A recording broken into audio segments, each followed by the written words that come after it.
Okay then, so we have this result which essentially tells us how S actions work for Omega. Now, remember that there's a bit of a funny thing, and it's really a bit of an artifact of the notation I'm using in a way. So it's an easy thing to get confused about when you first encounter these sub-object classifiers. And that's the idea that like an E-type element of Omega is really just an element of a set. But I'm also kind of simultaneously thinking of that as a sub-object of Hom E comma blank. But anyway, as long as we bear that in mind, we can just think that doing the S action on an E-type element psi IE of omega just gives us the pullback of psi IE along HS.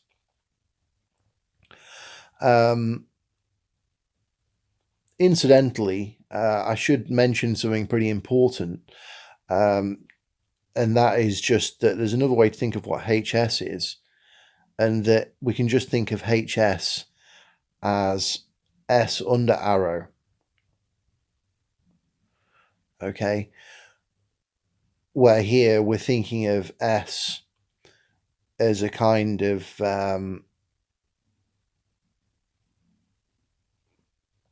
V-type element of Hom E comma blank V. Okay, so S, we can just think of S as a kind of V-type element of this Hom funct or Hom E comma dash. That's not actually too essential at the moment to think about that.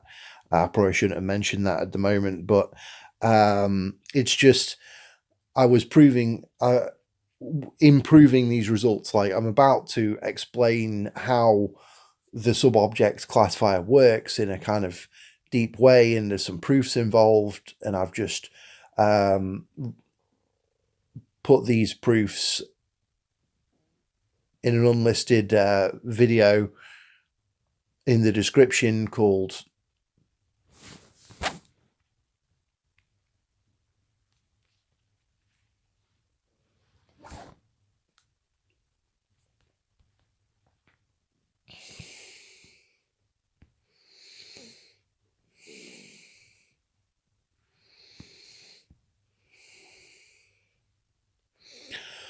sub-object classifier proof, and I made use of that fact, so I thought I should mention it.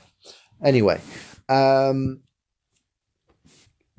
yeah, so how can we use this result to actually understand the structure of omega? This is really what we want to do. We want to make this sub-object classifier.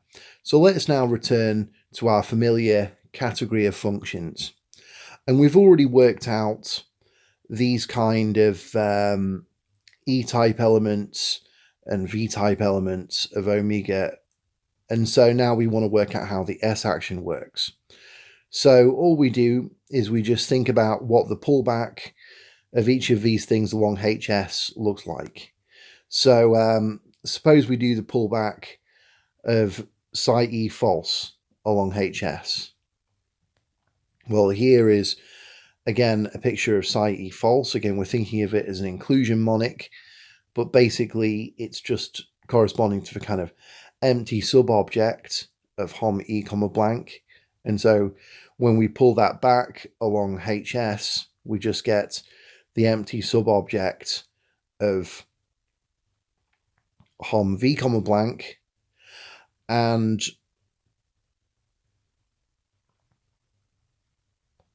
that is just what we've been calling psi V false. Okay, and then since from our previous result, we're basically thinking of that as being the result of doing the S action on psi E false. Okay, so basically the idea is we get our sub-object, we pull it back along HS, we're going to get a sub-object of Hom V comma blank, and that's really what we think of as being the result of doing the S action on this. So now we know a little bit about the S action. We know it sends psi E false to psi V false. By the way, I should just say, it's a bit complicated, like learning about how sub-object classifiers work in set to the power of C for the first time. So please bear with this, because once we get down to practical examples, it gets a lot easier. I actually think it's a lot easier to introduce this stuff in terms of, concrete examples. But anyway, I want to establish things rigorously. So if you're patient, then the intuition will hopefully come. Okay, so next one then. Let's find out what happens when we do the S action on psi EM. Okay, so here is psi EM. We've already seen this. It's this sub-object of Hom E comma blank that just contains this vertex S. And if we pull this back along HS, then we get this sub-object here of Hom V comma blank. And we recognize this as just the full sub-object, which is otherwise known as psi V true. Okay, so we know that doing the S action on psi EM gives us psi V true, and I'm about to show you that we get the same result if we do the S action on psi E true. We also get psi V true, and we can see that as well. It's a similar kind of thing.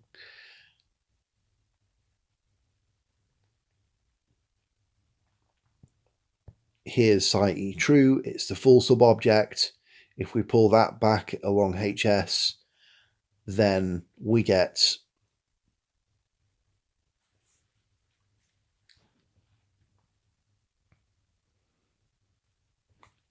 psi V true, okay? Because just pulling back this full sub-object along HS gives us a full sub-object. So, okay, we've now figured out exactly how our S action works. So we've essentially got omega now. Now we can visualize it as a bouquet. So, we can just think of these things as vertices and these things as loops as usual. And this is what the sub-object classifier looks like as a bouquet. And I'm picturing, which kind of, so these blue loops here, these are corresponding to sub-objects of Hom E comma blank, and I picture what the symbols mean here. And similarly with the vertices shown in orange. Now, later on, I might just draw this sub-object classifier like this. So it turns out that we have a vertex with just one loop, and that's going to correspond to false. And then we have a vertex with two loops. The one corresponding to the full sub-objects is going to correspond to true, and then the other loop is some kind of intermediate truth value. So this is one reason I thought this is an interesting system, because things aren't just true or false. There's another possibility. Anyway, we're going to see much more about what that means later. But what I want to do now, and this is the part which might be a bit overwhelming to begin with, but I wanted to, I want to prove that we can really construct a sub-object classifier in set to the power of C. I don't just want to sort of tell you the form of it. I want to rigorously establish it. Now, it turns out the proof of it is quite involved, and that's why I put it in an unlisted video. So you can find that sub-object classifier proof video if you're interested in the details. But I'm at least going to, talk about the definitions and the kind of rigorous results which we do prove. But seeing this for the first time could be a bit overwhelming, and if you sort of hold on, it'll all fall into place once we do some examples. Okay, so here's the basic idea then. For an object E in the category C, we have this full sub-object of Hom E comma blank. And it turns out that this is actually we can think of this as the kind of E-type element of omega, which is sort of like true for, it's sort of saying that something of that E-type is true in some sense. So if you look here, for example, you can imagine that we have, well, okay, the truth arrow in this case, I'll just draw it, this will make things clearer. So if we have our terminal object, then the true arrow is going to look like this. It's going to send this vertex to psi v true and this loop to psi e true. So the E-type elements of omega are corresponding to sub-objects of Hom E comma blank, but it's the full sub-objects that really are indicating that things are true. And when stuff's getting sent to those, it means by a sort of classifying arrow, it means that that stuff which is getting sent to those true things, these kind of things corresponding to maximal sub-objects of Hom E comma blank, things like that are going to be present in the kind of monomorphism which we're classifying. Anyway, this is all going to become clearer later on. The important thing is just to roll with the definitions for now. So we let psi et denote this maximal sub-object of Hom E comma blank, in other words, the identity arrow of Hom E comma blank.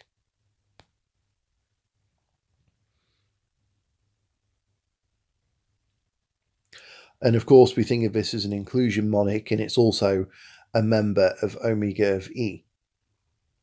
Now we do something maybe a bit funny. So I told you already what the terminal object looks like in this kind, in these kind of categories. I said it's a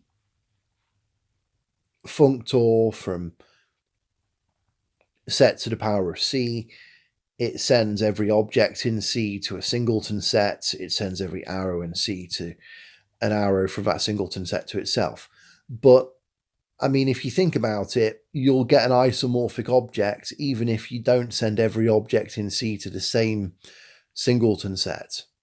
So you're allowed, for example, if we have a terminal object in the category of function, say, we're allowed to label the vertex and the loop different things. So we could call this A and this B. And in this case, we'd just, if this is terminal object, if we call this 1, in this case, we just have that 1 of S of B equals A. And that's all right. So we can label the things differently. We'll still end up with something isomorphic. So what I'm going to do is I'm going to define the terminal object and the kind of E-type elements of it. I'm going to give them kind of special names. And the reason for this is so that this true arrow, because this is really the crux of the matter when you're dealing with sub-object classifiers, is we have this kind of true arrow from the terminal object to the sub-object classifier. And I actually want that to be an inclusion monic. Okay, now the reason for this is just that it's easier to work with inclusion monics. It's easier to think about them.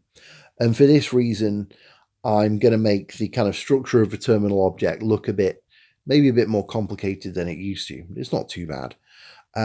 So we're going to assume that the terminal object is just going to consist of this set here, which just contains psi et. So remember this psi et here. We really think of it as a E-type element of omega, but we can also write it as the identity arrow of Hom E comma blank.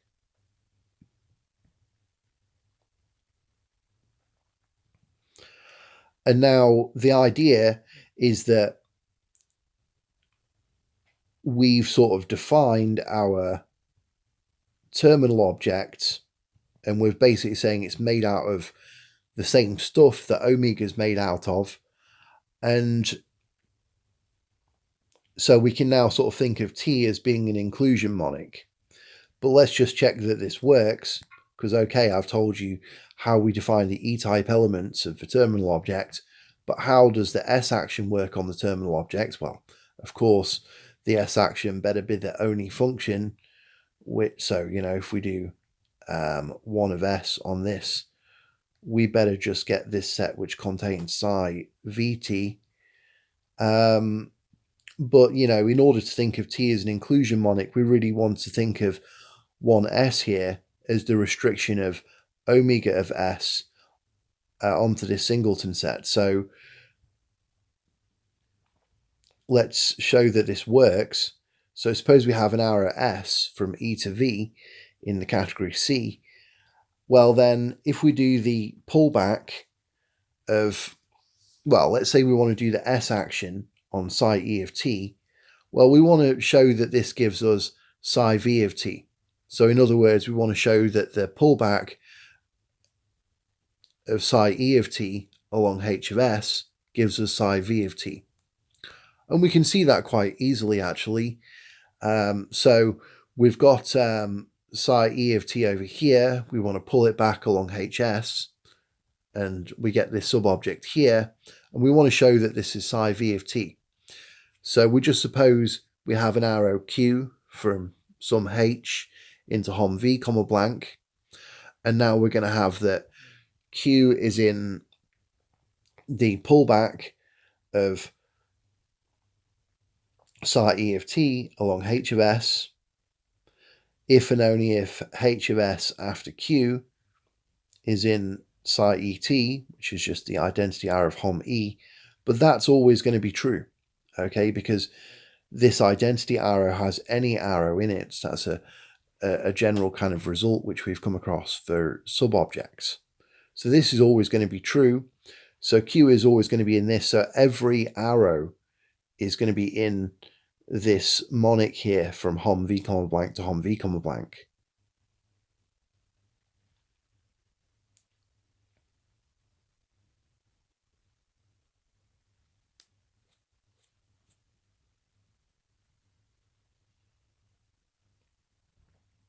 So every arrow Q here is going to be in this subobject of Hom V, comma blank, and that means that this subobject must be equivalent to the identity arrow of Hom V, comma blank. In other words, we can write that the pullback of psi ET along H of S is indeed psi VT. So that's good. Why do we want this? Well, because now we know that doing the S action on psi ET gives us psi VT. Hello, just recording. I'm just recording. I'm recording. So that's good. Now,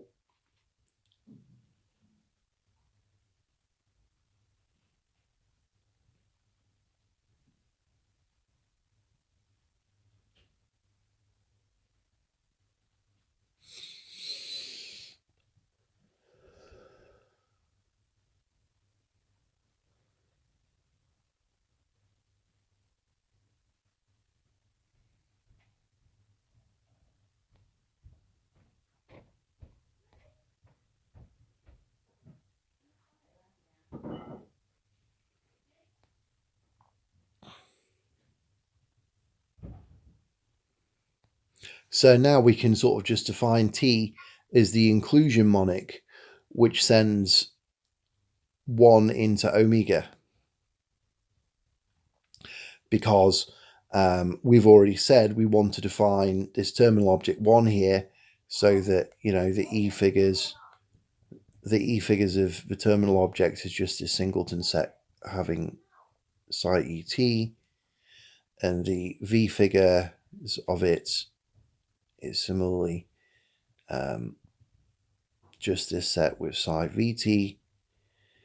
And then, once we have the S action on the terminal object works just like it works on the omega, that just means that we know automatically that the S action of this terminal object is going to send this singleton set to this singleton set, which is just how it should work, because obviously there's only one function from this thing here to this thing here. So this is actually quite deep, because we're really showing that there's this kind of point in omega, essentially, which is kind of representing truth, but this will become more apparent later. Anyway,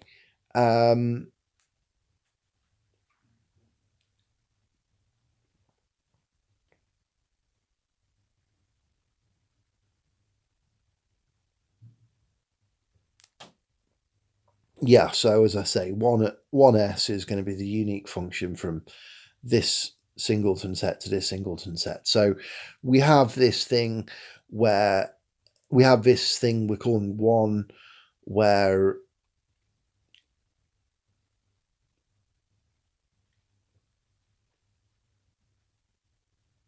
the E-type elements are just this singleton set with psi e t, and there's just this kind of unique functions between these singleton sets which are comprising the S actions on 1.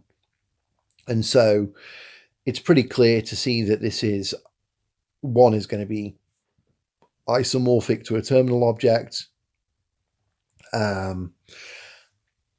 because the isomorphisms in set to the power of c are just functions which are one-to-one and onto.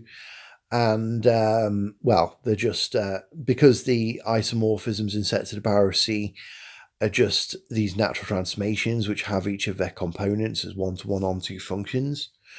And so that means that, this is indeed going to be isomorphic to a terminal object, and we're just going to consider it as the terminal object. Okay.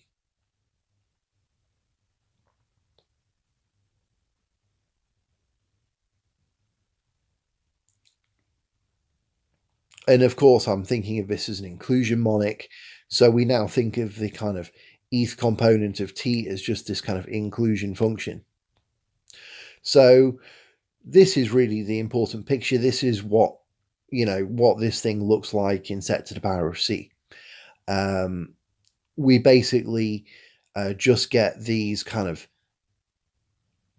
E-type elements and V-type elements of omega, which correspond to maximal subobjects, and they form a point, and we call that the terminal object. And then this true arrow here is just this inclusion function. Well, it's just this inclusion monic.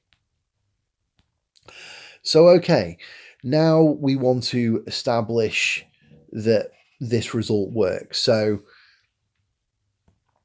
we have these two kind of so-called classifier theorems.